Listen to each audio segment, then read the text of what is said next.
Não sei quantas de vocês têm cachorro ou cachorra. E quantos de vocês têm o prazer de passear com o cachorro ou cachorra. Como um passeador de cachorro experiente, não sei se profissional, mas experiente, posso testemunhar que essa atividade, além de ajudar o cachorro, obviamente, e de demonstrar nossa humanidade e nossa sensibilidade para com o bicho, contribui, pelo menos, de 3 formas conosco. Uma, fisicamente, porque também nós passeamos a nós mesmos quando passeamos com o cachorro. Então, é uma contribuição física, uma contribuição mental, porque esses minutos que você passeia com o cachorro, especialmente no passeio da noite, quando a cidade está mais em silêncio, a brisa te invade, também o pensamento consegue voar mais longe.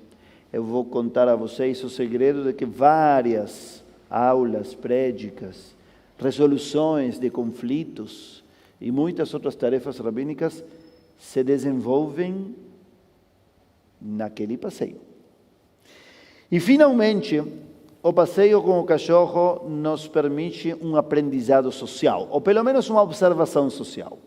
Você passeia com seu cachorro e tem a responsabilidade de limpar o cocô do cachorro. E aí você se encontra com vários tipos de passeadores de seus cachorros. Estão as pessoas que não limpam nada, ponto final. Não limpam porque não limpam. Estão as pessoas que não limpam porque os outros não limpam. Porque acham que não adianta, nada vai mudar. Que muda que eu limpe se igualmente a cidade está repleta, ou o bairro está repleto do que os outros não limpam. Ou como represália, porque os outros não limpam. Então eu também não.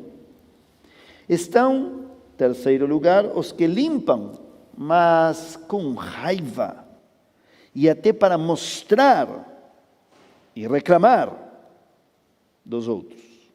Estão os que limpam porque se consideram melhores, para se reforçar como melhores. Eu não sou como esses outros. E talvez em algum lugar para eles é importante que outros não limpem, porque então eles assim podem ser diferentes. Finalmente estão as pessoas que limpam, ponto final. Limpam porque limpam. Assim como o primeiro era aquele que não limpa porque sim, porque não limpa, porque não se importa com nada, nem com ninguém. Está aquele que limpa não para mostrar, não porque outros limpam ou não limpam, não para reclamar e não com raiva. Limpa porque esse é ele, porque esse é seu dever, porque assim é como ele ou ela passeiam com seu cachorro. Isto pareceu um pequeno exemplo, mas não é. Por que estou falando dessas coisas hoje? E por que justamente nesse Shabat? Todos sabemos que os judeus são admirados pela sua união. Você em casa devem ter ouvido alguma vez: os judeus são muito unidos, hein? Sempre estão se ajudando uns aos outros. E nunca fica claro se essa frase vem somente de um lugar bom ou se tem dentro algum receio, alguma cutucada. Se as pessoas estão dando a entender que os judeus somente cuidam dos judeus, somente se preocupam pelos judeus. Será? Será que os judeus não interessam aqueles que não são judeus? Será que o judaísmo tem algo a ver com isso? É verdade que há judeus que pensam assim e que pregam isso. Mas eu posso garantir que não o judaísmo. As fontes judaicas antigas, a Bíblia, nos fala do conceito de ser um or lagoim, uma luz para outras nações. Tentar ser uma mamlechet kohanim, um reino de sacerdotes que servem o mundo inteiro. O conceito aquele de povo escolhido nada tinha a ver com a supremacia, e sim com a ideia de tentar se exigir mais e mais e mais para poder contribuir e ajudar os outros. O conceito com o qual nós terminamos todas as nossas rezas, no Aleinu Leshabeach, que daqui a pouco os jovens Bnei Mitzvah vão cantar, fala Letaken Olam Bemalchut Shaddai. Estamos aqui para tentar melhorar o mundo. Letaken Olam, não Letaken Yehudim. Fazer Tikkun Olam, melhorar o mundo, o conserto do mundo. Então, nada mais longe do que dizer que o judaísmo não se ocupa e não se importa com ninguém. Mas, será mesmo? O judaísmo não diz nada a respeito. De onde pegaram, então, aqueles judeus que somente se ocupam com os judeus? Eles simplesmente são ignorantes. Eles simplesmente estão errados. A resposta minha é sim e não. Não estão errados porque, infelizmente, existem fontes judaicas que podem te levar a esse pensamento, a esse egocentrismo entre os judeus. Mas sim estão errados, para mim, e me atrevo a dizer que esta é minha opinião, porque estão escolhendo as fontes erradas e as interpretações erradas. E você se perguntará, é o Rabino Rubem que está falando? Fontes erradas? Existem fontes erradas no judaísmo? Vou cumprir 13 anos aqui ensinando fontes e fontes e fontes. De repente existem algumas que são erradas? Passo o tempo dizendo, não sou eu, todos os meus colegas rabinos liberais do mundo, falando da importância da pluralidade de interpretações. E de repente estou dizendo que existem interpretações erradas? Como assim? Sim, sou eu mesmo, um rabino bastante liberal, que acredita que algumas interpretações são erradas. Não que são válidas, mas não são as minhas. Eu há 25 anos, exatamente há 25 anos, mudei. E decidi que existem limites para o pluralismo. Não somente fora do judaísmo, porque não somos pluralistas com nazistas, e não somos pluralistas com assassinos, e não somos pluralistas com torturadores, mas também não deveríamos ser pluralistas com interpretações desse tipo dentro do judaísmo. Quando mudei, quando decidi que para mim não todas as interpretações são válidas e que em alguns assuntos existe limite, e devo dizer, essas interpretações estão fora. Há 25 anos, quando Yitzhak Rabin, meu primeiro-ministro, foi assassinado nas mãos de uma pessoa que disse que ele aprendeu na Torá e na Yeshiva que Rabin devia ser assassinado. Esse dia,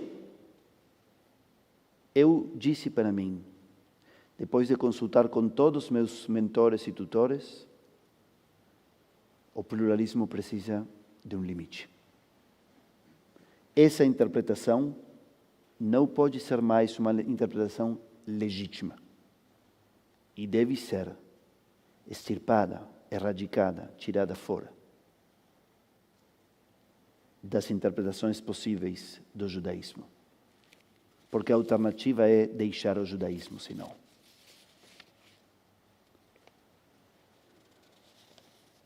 Existe sim, amigos e amigas, uma frase difícil na Torá, que poderia dar lugar a entender que os judeus não se ocupam com os outros. Essa frase está justamente do lado do Matovu que cantamos todas as vezes quando começamos essa tefila.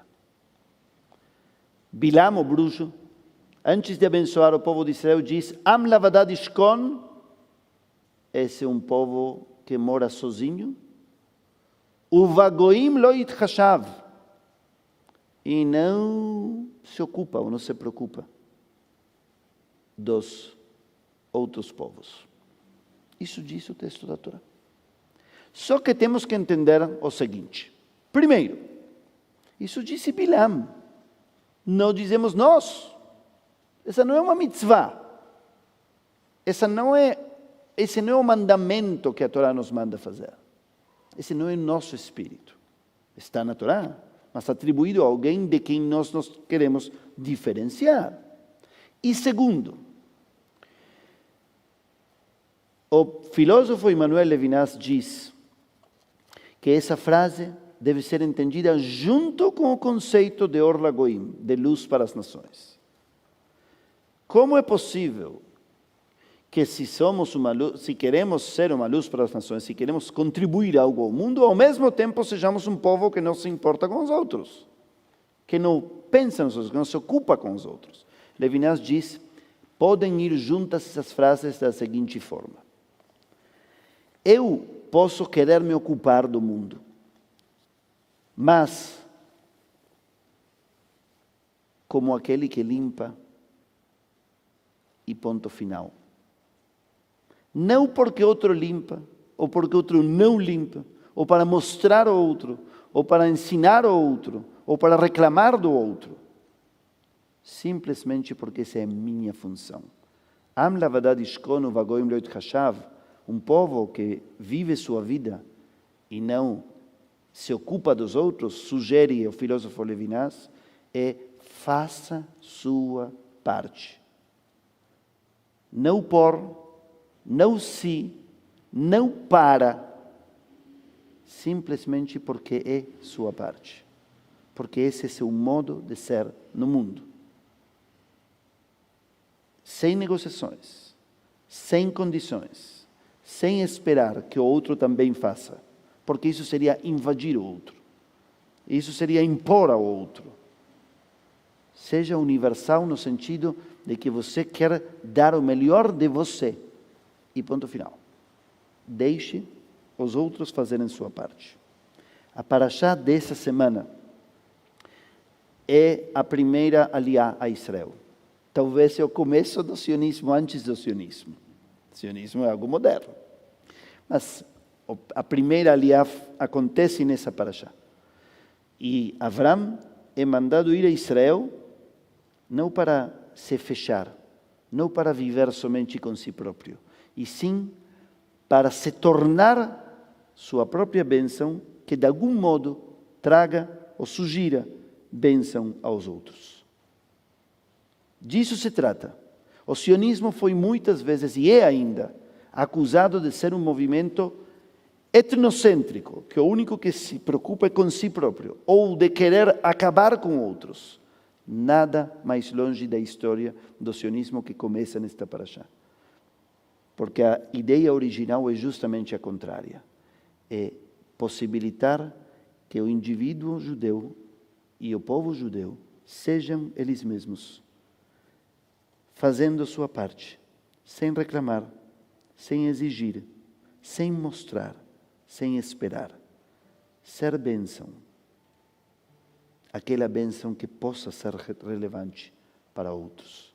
Assim como em Hanukkah, nós acendemos uma vela em casa e a colocamos humildemente na janela, Se alguém quiser se iluminar com ela, bem-vindo. Nós não queremos ofuscar a luz de ninguém. Nós não queremos dizer que outros deveriam acender também. Nós não queremos dizer que essa é a única luz, ou a melhor luz, ou a boa luz. Nós simplesmente acendemos nossa luz. E cada um fará a sua parte.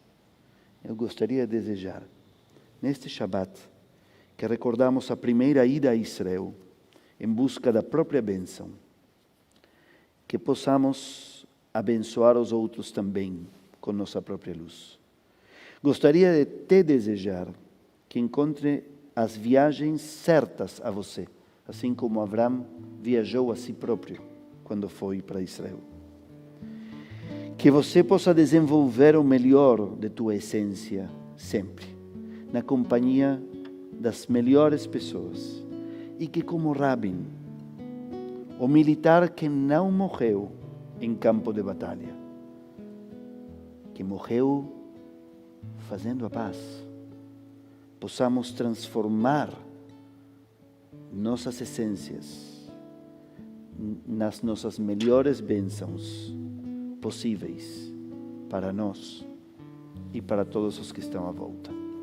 Shabbat Shalom.